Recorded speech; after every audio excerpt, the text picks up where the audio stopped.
బుడమేరు బాధితుల అసలు సమస్య ఇప్పుడు ఇవాళకి ఇవాళ అప్పు ఎక్కడ తెచ్చుకోవాలి, డబ్బులు ఎవరిస్తారు? ఎందుకంటే రిపేర్లు ఇవన్నీ ప్రభుత్వం చేపిస్తున్నట్టుగా ఒక కలరింగ్ నడుస్తుంది. వాళ్ళకి చెప్పారు మీరు తక్కువకి రిపేర్ చేయండి అయ్యా అని, ఫ్రీగా ఎవడో చేయట్లేదు. అక్కడ మినిమం డబ్బులు అవుతున్నాయి. ఇప్పుడు వాళ్ళు మళ్ళీ కోలుకుని, ఇప్పుడు ఫర్ ఎగ్జాంపుల్ ఒక ఆటో డ్రైవరు వాళ్ళ ఇల్లంతా మునిగిపోయింది, ముందు ఇంటికి కావాల్సిన సామాగ్రి అదంతా ఎంత ఖర్చు అనేది ఒక ఎత్తు. రెండవది ఇవాళకి ఇవాళ బిడ్డల్ని నడి రోడ్డు మీద నుంచున్నటువంటి పరిస్థితి. అంత ఆహార పొట్లాలు ఇప్పటికి అందుతున్నాయి కాబట్టి తీసుకుంటున్నారు, బట్ వాట్ నెక్స్ట్ అనేది తెలియని పరిస్థితి. ఇది ఒక ఎత్తు. రెండవది వచ్చేటప్పటికి రేపటి బతికేంటి?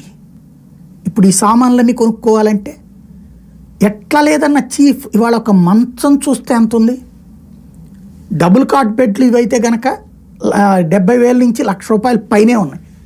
సింగిల్ కాట్ బెడ్ చూసుకున్నా 50,000కి తక్కువ లేదు. మామూలు మంచాలు చూసుకున్నా ఇవాళ రోజున 3-4 వేలకు తక్కువ లేదు. అలాంటి పరిస్థితుల్లో అదొక సమస్య కొనుగోలుకి. ఇవాళ నేల మీద పడుకోవాల్సిన పరిస్థితి. ఇంకో పక్కన చూస్తే ఏ పాములు ఎట్టించి వస్తాయో ఏ పురుగులు ఎట్టించి వస్తాయో తెలియదు.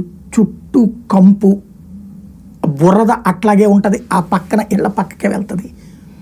వీటన్నిటికీ తోడు ఇవాళ పోయిన సామాన్లు కొనుక్కోవడం ఒక ఎత్తు. మధ్య తరగతికి అయితే ఇప్పుడు అవన్నీ మినిమం లక్షల్లోనే ఖర్చు. అవి డబ్బులు ఎక్కడి నుంచి వస్తాయి? ఇప్పుడు అప్పులు చేయాలి.